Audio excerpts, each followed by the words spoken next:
ملی وائس کے عالمی شب و روز بلیٹن میں عبدالوہاب آپ کا خیر مقدم کرتا ہے۔ السلام علیکم ناظرین، اس بلیٹن میں ہم بین الاقوامی پس منظر سے خصوصی طور پر عالم اسلام کے حوالے سے مصدقہ اور منفرد خبریں دیکھیں گے، لیکن اس سے قبل ڈالتے ہیں ایک نظر اہم سرخیوں پر۔ صلیبی ملک آرمینیا پھر ہوا پسپا، آذربائیجان کی فتح کے بعد پھر سے جنگ بندی کا ہوا اعلان۔ طالبان نے امریکہ سے اپنے منجمد افغان حکومتی اثاثوں تک رسائی کا کیا مطالبہ، کہا امریکہ کے فیصلے کے اثرات پوری دنیا پر ہوں گے مرتب۔ جوہری معاہدے کی بات چیت کے لیے ایٹمی ایجنسی کے سربراہ رافائل گروسی پیر کو پہنچیں گے ایران، اسرائیل کو ہوئی تشویش۔ امریکی مرکزی حکومت کنگالی کے دہانے پر، وزیر خزانہ نے قرض کی ادائیگی کے قابل نہیں رہنے کا دیا کانگریس میں اشارہ۔ اور چین اور امریکہ کے رشتوں میں آئی نرمی، صحافیوں پر پابندیوں میں کمی کرنے پر کیا اتفاق۔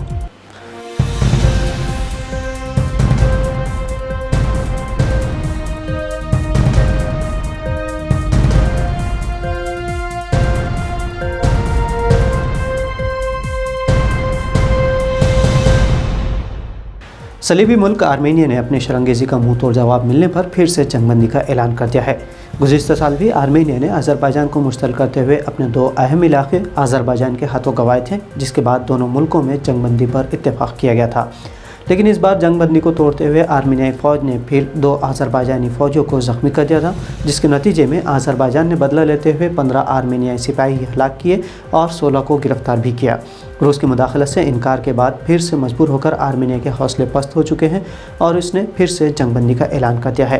روس کے معاہدے سے اب دونوں ملکوں میں ایک اور مرتبہ فائر بندی کی گئی ہے۔ ان دونوں ممالک کے مابین ہونے والی حالیہ جھڑپوں کو گزشتہ سال کی 44 روزہ جنگ کے بعد سے اب تک بدترین لڑائی قرار دی گئی ہے۔ افغانستان میں طالبان نے امریکہ سے مطالبہ کیا ہے کہ وہ افغان مرکزی بینک کو امریکہ میں اس کے منجمد اثاثوں تک جلد از جلد دوبارہ رسائی دے۔ قائم مقام وزیر خارجہ امیر خان متقی نے امریکی کانگریس کو لکھے گئے ایک خط میں کہا کہ افغانستان کے اثاثے منجمد رکھنے سے مسائل حل نہیں ہوں گے اور نہ ہی ایسا کرنا امریکی عوام کا مطالبہ ہے۔ متقی نے افغانستان کی موجودہ صورتحال کی روشنی میں خطے میں بڑے پیمانے پر نقل مکانی اور ملک میں تعلیم اور صحت کے شعبوں پر انتہائی منفی نتائج سے خبردار بھی کیا۔ اگست میں طالبان کے اقتدار میں آنے کے بعد امریکہ نے افغان مرکزی بینک کے تمام اثاثے منجمد کر دیے تھے، ساتھ ہی اقوام متحدہ کے ذریعے دی جانے والی امداد معطل کر دی تھی۔ روس، چین، یورپی یونین اور اقوام متحدہ نے بھی امریکہ کو خبردار کیا ہے کہ جب تک امریکہ افغان اثاثوں تک افغان طالبان حکومت کو رسائی نہیں دیتا، تب تک مسائل حل نہیں ہو پائیں گے۔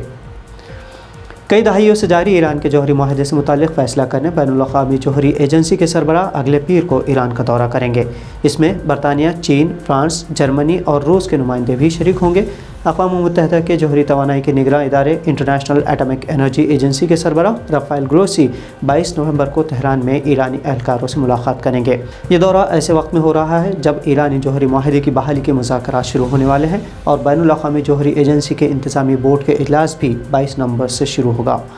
ادھر ایٹمک انرجی ایجنسی نے ایران کے یورینیم کے ذخیرے پر بھی تشویش کا اظہار کیا، کیونکہ بین الاقوامی قوانین کے مطابق افزودہ یورینیم کا ذخیرہ 2500 کلو گرام کے قریب تھا، جو کہ سال 2015 کی ڈیل میں طے کردہ شرائط سے زیادہ ہے۔ ادھر اسرائیل تشویش میں مبتلا ہے کہ جوہری معاہدے کے بحال ہونے سے اس کے خطرات بڑھ جائیں گے۔ امریکی حکومت معاشی تنزلی کا شکار ہے، جس کا پتہ امریکی وزیر خزانہ جینٹ یلن کے اعلان سے ہوتا ہے۔ جینٹ نے امریکی ایوان نمائندگان کو تنبیہ کی ہے کہ ممکن ہے کہ امریکی حکومت 15 دسمبر سے اپنی مالی ذمہ داری ادائیگیوں کے قابل نہ رہے۔ ایک خط میں یلن نے مطالبہ کیا ہے کہ قرضوں کے حوالے سے ملک کی ساکھ بچانے کے لیے ریاست کے ذمے قرضوں کی حد بڑھا دی جائے۔ اس کا مطلب صاف ہے کہ امریکی وفاقی حکومت انتہائی معاشی مسائل سے جوجھ رہی ہے۔ امریکہ میں اکتوبر میں بھی حکومت کے مالی ادائیگیوں کے قابل نہ رہنے کا خطرہ پیدا ہو گیا تھا۔ تب امریکی کانگریس نے زیادہ سے زیادہ ریاستی قرضوں کی حد میں $480 بلین کا اضافہ کر کے یہ خطرہ عارضی طور پر ٹال دیا تھا، لیکن دوبارہ معاشی خطرہ پیدا ہونے سے امریکی عوام کو مشکلات سہنی پڑ سکتی ہے۔ لیبیا میں معمر قذافی کو معزول کرنے کے 20 سال بعد صدارت انتخابات ہونے جا رہے ہیں۔ اس انتخابات میں قذافی کے بیٹے سیف الاسلام اور سابق عسکری کمانڈر خلیفہ حفتر نے بطور صدارتی امیدوار حصہ لینے کا اعلان کیا ہے۔ قذافی کے بعد سے لیبیا سیاسی، سماجی اور معاشی بحران کا شکار ہے، کیونکہ مغربی طاقتیں لیبیا کو ایک بہتر اور پرامن ملک کے طور پر نہیں دیکھنا چاہتی تھی۔ اسی لیے سازش کے تحت معمر قذافی کو معزول کرتے ہوئے ان کا قتل کر دیا گیا تھا۔ موجودہ حالات میں اب قذافی کے بیٹے سیف الاسلام کے خلاف خلیفہ حفتر ہے، جسے لیبیائی عوام پسند نہیں کرتی۔ حفتر نے ملک میں امن بحال کرنے کا حالانکہ وعدہ کیا ہے۔ صدارت انتخابات کو ایک دہائی سے جاری خانہ جنگی اور سیاسی انتشار کے خاتمے کے آخری کوشش کے طور پر دیکھا جا رہا ہے، جو 24 دسمبر کو ہوں گے۔